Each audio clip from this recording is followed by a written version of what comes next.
हे आहे आपल्या हक्काचे चॅनल आणि आपण पाहत आहात चाणक्य न्यूज मराठी। स्वप्नातला बंगला नवा तर प्लॉट ग्रीन व्ह्यू सिटी मध्येच हवा। फलटण शहराच्या अगदी थोड्याच अंतरावर असलेले ग्रीन व्ह्यू सिटी हीच ती वेळ योग्य प्लॉट घेण्याची। Green view city Kurwali Khurd. Booking संपर्क विनोद खाड़गे, मोबाइल 9922643104। क्या उद्देश्य था कि माननीय खासदार साहब के साथ में ये प्रोजेक्ट का इंस्पेक्शन हमने किया है। एक तो फलटन से लेके बारामती जो कि ऑलरेडी सैंक्शन हो गया है प्रोजेक्ट, उसको स्टार्ट करना है काम। एजेंसी फाइनलाइज हो गई है, लैंड एक्विजिशन ऑलमोस्ट फाइनल है, तो उसको काम को स्टार्ट करना है। तो भी जल्दी हो जाएगा। इसका उद्घाटन अभी करने वाले हैं माननीय प्रधानमंत्री जी। जैसे ही होगा नेक्स्ट डे से काम चालू हो जाएगा। एक तो हमने देखा जैसे ब्रिज की साइड देखी थी, सारी चीज़ फाइनल हो गई, उसकी ड्राइंग फाइनल हो गई है, उसका जियो टेक्निकल इन्वेस्टिगेशन होता है वो सब हो गया है। तो अब काम स्टार्ट होने की स्थिति में आ गया है। तो एक हफ्ते के अंदर 2 हफ्ते के अंदर काम चालू हो जाएगा उद्घाटन के बाद। दूसरा जो प्रोजेक्ट है फलटन से पंढरपुर, ये प्रोजेक्ट अभी इसका रिपोर्ट रेलवे बोर्ड भेज दिया गया है। अभी प्रोजेक्ट सैंक्शन नहीं हुआ है। ये 2000 करोड़ से ऊपर इसकी कास्ट है। तब ये नीति आयोग से सैंक्शन होता है। 2-3 मीटिंग हो चुकी हैं। ये भी प्रोजेक्ट जल्दी से जल्दी सैंक्शन होने की स्थिति में है। इसमें ऑलरेडी हमारी कुछ एरिया में लैंड अवेलेबल है। उस लैंड पर अलाइनमेंट का काम हमारा चालू हो रहा है।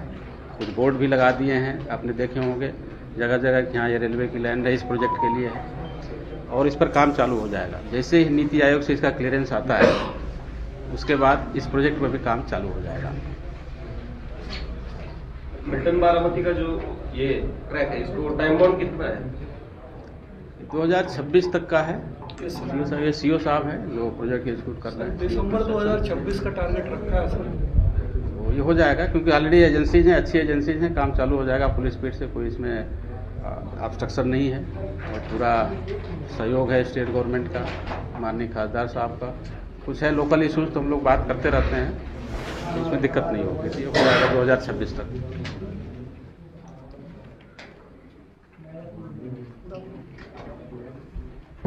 माननीय आदरणीय GM रेल्वे बोर्डाचे GM यादव साहेब यांचं माढा लोकसभेचा खासदार म्हणून मी या ठिकाणी स्वागत करतो।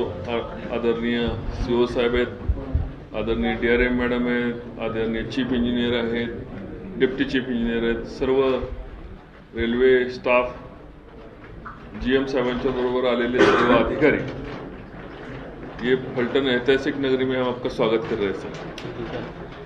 और आज हम तहे दिल से आपका शुक्रिया अदा कर रहे हैं कि ये जो नया प्रोजेक्ट फलटन बारामती इसको हम चालू करने जा रहे हैं। इसका सारे क्लियरेंसेस होने के बाद इसके टेंडर भी आज लास्ट मंथ में अदा हो चुके हैं, अवार्ड हो चुके हैं। त्यामुळं फलटन बारामतीचं काम मोठ्या जोरशोरमध्ये चालू होणार आहे आणि फलटणकरांचं दिल्लीला जाण्याचं स्वप्न 2026 मध्ये, मिड ऑफ 26 मध्ये, आपण डिसेंबर 26 ही अंतिम तारीख आहे, पण आपण त्याच्या पहिलेच आपण डिसेंबर 2026ला आपण निश्चितपणे फलटण ते दिल्ली साऊथमधून जाणाऱ्या गाड्यामधून आपण जाऊ शकतो। ही आनंदाची घटना सगळ्याला मला सांगायची होती। याचबरोबर फलटण पंढरपूर लाईनचा सर्वे पूर्ण होत झालेला आहे। रेल्वेने त्याची मालमत्ता स्वतःचं पोझिशन घ्यायला चालू केलेले आहे आणि रेल्वे विभागाने सर्व बोर्ड लावलेले आहेत। रेल्वेच्या DPRला आणि स्टेट गव्हर्नमेंटची जी मंजुरी पाहिजे होती, फायनान्शियल क्लिअरन्स पाहिजे होते, ते याच वर्षामध्ये झालेले आहेत। यापूर्वी फलटण पंढरपूर रेल्वेला येलो पिंक बुक नावाची कन्सेप्ट असतो, म्हणजे आपण त्याला मेन बजेट नाही, आपण ज्याला तुम्ही शॅडो कॅबिनेट कसं म्हणता तसं शॅडो बजेट असतं। म्हणजे जर हे सगळं मिळालं तर आम्ही याला करू। त्यामुळे पिंक बुक नावाचा एक कन्सेप्ट रेल्वेमध्ये आज पण आहे आणि त्या पिंक बुक मध्ये तिचे कधीतरी 2016-15 मध्ये प्रोव्हिजन झाले ते, पण त्याच्यानंतर ते पिंक बुक हे दरवर्षी तयार होतं आणि दरवर्षी मिटतं। याला जर परवानगी मिळालेली नाही तर मिळतं. राज्य सरकारची परवानगी, केंद्र सरकारची परवानगी, नुसतं पिंक बुक मध्ये प्रोव्हिजन झालं होतं, कुठलीही परवानगी त्याला मिळाली नव्हती. आणि आता ती फायनल परवानगी राज्य सरकारची प्राप्त झालेली आहे. केंद्र सरकारने रेल्वे मंत्रालयानेच काम करण्याचं निश्चित झालेलं आहे. बजेटमध्ये, देशाच्या बजेटमध्ये त्याला 20 कोटी रुपये मागच्या वर्षी प्रोव्हिजन झाले. खऱ्या अर्थाने 1 रुपयाच बजेटमध्ये प्रोव्हिजन होतं. 1-2 रुपये प्रोव्हिजन झालं की ते बजेटमध्ये प्रोव्हिजन होतं. आणि बजेटमधल्या प्रोव्हिजन नंतर आता स्क्रीनिंग कमिटीची फायनल मिटिंग येणाऱ्या आठवड्यामध्ये आहे.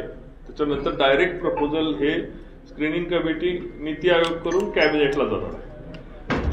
मी ज्या पद्धतीने आदरणीय प्रधानमंत्रीजींशी चर्चा केली तेव्हा पंतप्रधान महोदयांनी त्याला एक्सप्रेस रूट दिलेला आहे आणि जेणेकरून त्याचाही शुभारंभ आपल्याला मार्चच्या पहिल्या आठवड्यापर्यंत करण्याचा प्रयत्न युद्ध पातळीवर चाललेला आहे. की त्याला शेवटची परवानगी ही मंत्रिमंडळ आदरणीय पंतप्रधान 2000 कोटीपेक्षा जास्त रुपयाची त्याला मंजुरी, 1000 कोटीपेक्षा जास्त जर प्रोजेक्टची कॉस्ट असेल तर त्याला पंतप्रधानांची मंजुरी लागते आणि कॅबिनेटची मंजुरी लागते. आणि कॅबिनेटच्या मंजुरीसाठी मार्चच्या पहिल्या आठवड्यात म्हणजे किंवा फेब्रुवारीच्या शेवटच्या आठवड्यापर्यंत हा पंढरपूरचा प्रपोजल जाईल. आणि कॅबिनेटच्या मान्यतेनंतर त्याचे टेंडर्स निघतील. त्याची 2 वर्षाची गाईडलाईन आपण धरून साधारण 2026 किंवा 2026 एंड पर्यंत फलटण पंढरपूरचा रेल्वे मार्ग अस्तित्वात येईल अशी मला अपेक्षा आहे. आज आपण ज्या अपेक्षा फलटणकर किंवा माढ्याच्या लोकसभेच्या, माळशिरसच्या जनतेने, पंढरपूरच्या जनतेने रेल्वे प्रति व्यक्त केल्या. रेल्वे प्रशासनाने आता बऱ्याच वर्षा प्रलंबित असणारा 23 वर्ष प्रलंबित असणारा प्रश्न हा नुसता सोडवला नाही तर वर्क ऑर्डर देऊन पूर्ण केला. आणि त्याच्यामुळं प्रत्यक्षात कामाला आता सुरुवात होत आहे. आणि तेच फलटण पंढरपूरचा ते तांत्रिक मंजुऱ्या यावर्षीच पूर्ण झाले. त्याच्या आधी त्या 2017 साली कुठली तांत्रिक मंजुरी, फक्त पिंक बुक नावाच्या कन्सेप्टमध्ये त्याची नोंद झाली होती. आता यावर्षी सगळ्या तांत्रिक मंजुऱ्या आणि राज्य सरकारच्या बजेटमध्ये त्याला 900 आणि वरती कोटीचं त्याला प्रोव्हिजन केलं. केंद्र सरकारने त्याला प्रोव्हिजन केलं. आता अंतिम मंजुरी फक्त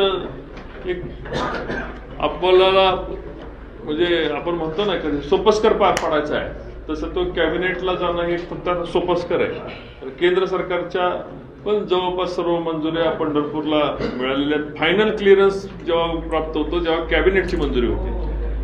म्हणजे नीती आयोगानंतर कॅबिनेटची मंजुरी हा शेवटचा पंढरपूरचा टप्पा शिल्लक राहिलेला आहे. आणि मला अपेक्षा आहे की ती कॅबिनेटची मंजुरी पण आपल्याला प्राप्त होऊन 2024 मध्येच आणि मार्चच्या महिन्यामध्येच त्याचा कॅबिनेट मंजुरी होऊन तोही प्रकल्प मार्गाला लागेल. आणि चहूबाजूकडे म्हणजे याला म्हणतो की पंढरपूरच्या गाड्या आपल्याला हैदराबादला आपल्याला जोडता येतील, दक्षिणेकडनं जाणारे आपल्याला दिल्लीला जाता येतील आणि इथून या मार्गे आपल्याला मुंबईला जाता येईल.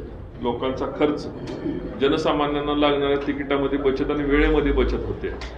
आता फलटणवरून जाणारी गाडी लोणंदला जाताना पूर्वी जवळपास 1 तास लागायचा. त्याच्यासाठी प्रत्येक ठिकाणी आता ऑटोमॅटिक गेट आणि बरोबर आहे सर, आरुबी भुयारी मार्गाचे कॉन्ट्रॅक्ट झालेलं आहे आणि बऱ्याच ठिकाणी काम चालू पण झालेलं आहे. इलेक्ट्रिफिकेशनचं पण काम हे संपलंय. आता फार थोड्या गोष्टी त्याच्यासाठी शिल्लक राहिलेल्या आहेत. ते झालं की त्या गाडीचा वेग वाढून आपण पुण्यामध्ये 2 तासाच्या आत ही इथून फलटणवरून निघणारी रेल्वे पुण्यामध्ये जाईल. या पंढरपूर बायपास या मार्गे करण्याचा हेतूच हा होता. जेव्हा बायपासची रचना करायचं ठरलं होतं तेव्हा बायपास या मार्गे करण्याचा हेतूच हा होता की या रेल्वे स्टेशनला त्याचा अप्रोच मिळेल. आणि हा अप्रोच मिळाल्यामुळं आता रेल्वे स्टेशन हे बायपासच्या जवळ आल्यामुळे लोकांना यायला जायला सोपं आणि सुटसुटीत होणार आहे. आणि एसटी मार्फत किंवा फलटण ते इथून बस चालू करणे आणि ही रेल्वे यातायात म्हणजे रेल्वेची वाहतूक ही स्पीडनी करणे हा अंतिम उद्दिष्ट आहे. हे 2 प्रोजेक्ट हे अंतिम नाही आहेत. आपण या मतदारसंघामधनं बुलेट ट्रेन ही सुचवलेली आहे. आणि बुलेट ट्रेनला चे टेक्निकल पर्पज सगळे त्याचे क्लिअरन्स झाले, सो त्याच्या डायरेक्टर साहेबांच्या बरोबर मिटिंग झाली. देशामधला हा दुसरा प्रकल्प मुंबई अहमदाबाद नंतरचा मुंबई हैदराबाद म्हणजे जो आपल्या मतदारसंघामधून जाणार आहे. या इथून जाणार नसून फलटणच्या शिंदेवाडीच्या कॉर्नरवरून तो जाणार आहे. त्याच्यामधून अतिशय जलद गतीने जाणारी वेगवान रेल्वे आपल्याला फलटणच्या जनतेला, माळशिरसच्या जनतेला, सोलापूरच्या जनतेला पाहायला मिळणार आहे. किमान 1 तासाच्या आत ती मुंबईमध्ये जाऊ शकेल एवढ्या हायस्पीड रेल्वे. मला वाटतं 300 किलोमीटर 300 किलोमीटर के दरम्यान उसका वेग रहता है स्पीड. एका तासामध्ये ते 350 किलोमीटर जाते. म्हणजे मुंबईला एका तासाच्या आत जवळपास 40-45 मिनिटाच्या आत मुंबईला जाऊ शकणारी दुसरा देशातला जलदगती मार्ग या मतदारसंघाकडे आपण वळवण्यात यशस्वी झालेलं आहे. जवळपास 1,85,000 कोटी रुपयाचा त्याचा प्राथमिक आराखडा होता. आता तो वाढून कदाचित 2 लाख कोटीवर जाईल. पण भविष्यात दुसऱ्या टप्प्यामध्ये तोही मंजूर होऊन माढा मतदारसंघामध्ये बुलेट ट्रेनच्या ह्याच्यामुळे मतदारसंघाचा बघण्याचा दृष्टिकोन, उद्योगाचा येणारा, मुंबईमधनं उद्योगपती यायचं झालं तर त्याला 30-40 मिनिटात जर या भागामध्ये यायला मिळत असेल तर उद्योग या भागामध्ये फार मोठ्या प्रमाणावर वाढतील. मुंबईची ट्रेन, पुण्याची ट्रेन, इसको अगर स्पीड मिल गया सर, रेलवे स्पीड से आ गए तो लोग आने वाली यातायात बढ़ जाएगी. और यहाँ पे और एक इंडस्ट्री एरिया हमने डिक्लेयर किया है नाइकबोमवाड़ी करके, वहाँ पे लोग उद्योग के लिए आना, काम के लिए आना, तो यहाँ पे इंडस्ट्री एरिया में डेवलपमेंट बहुत अच्छे तरीके से होगा. आज एवढ्यासाठी सगळ्या पत्रकार बंधूंना आपण या ठिकाणी बोलवलं. आपण सर्वजण आलात. स्वप्नातील घराचं नातं असतं मायेचं, आपुलकीचं. मोनिता ग्रीनव्ह्यू सिटी घेऊन येत आहे एनी प्लॉटचा भव्य प्रकल्प. आपली स्वप्न पूर्ण करण्यासाठी आजच बुकिंग करा. आमचा पत्ता विंचुर्णी रोड, जाधववाडी, तालुका फलटण. संपर्क विनोद घाडगे 9922 64 31 04.